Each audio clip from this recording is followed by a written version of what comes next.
আসসালামু আলাইকুম, BD sports টিভিতে আপনাকে স্বাগতম।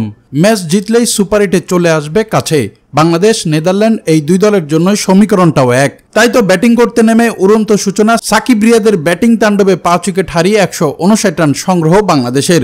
তবে নেদারল্যান্ডের বিপক্ষে নিজেদের তৃতীয় ম্যাচে টস হেরে ব্যাটিং করতে নামে বাংলাদেশ। শুরুতেই বিপাকে পড়ে বাংলাদেশের টপ অর্ডার। দলীয় 23 রানে ফেরেন লিটন দাস ও নাজমুল হোসেন শান্ত। তবে তৃতীয় উইকেটে সাকিব তামিমের দুর্দান্ত ব্যাটিংয়ে পাওয়ার প্লেতে সংগ্রহ করে 54 রান। পরে 48 রানের পার্টনারশিপ ভাঙে দলীয় 71 রানে তামিম। ফেরার আগে 26 বলে 35 রান করেন এই বাংলাদেশি ওপেনার। চতুর্থ উইকেটে হৃদয়ের সাথে দেখে শুনেই খেলে সাকিব আল হাসান।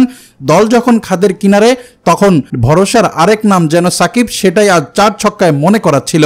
আর 16 রান পরেই ব্যক্তিগত 9 রান করে আজ ব্যর্থ তাহিদ হৃদয়। তবে দুর্দান্ত ছিলেন মাহমুদুল্লাহ রিয়াদ।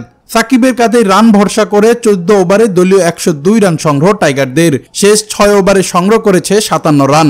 তবে মাহমুদুল্লাহ রিয়াদ 21 বলে 25 রান করে প্যাভিলিয়নের পথ ধরে দলীয় 130 রানে। শেষ দিকে সাকিব আল হাসানের 46 বলে 64 রানে অপরাজিত থাকেন। এতে দলকে শেষ পর্যন্ত মানসম্মত স্কোর এনে দেন এই অলরাউন্ডার। আর জাকের আলীর 7 বলে 14 রানেই দল 159 রান সংগ্রহ করে।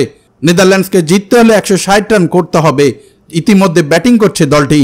দর্শক, এই ছিল খেলাধুলার আপডেট। পরবর্তী আপডেট সবার আগে পেতে চ্যানেলটি সাবস্ক্রাইব করে সঙ্গেই থাকুন।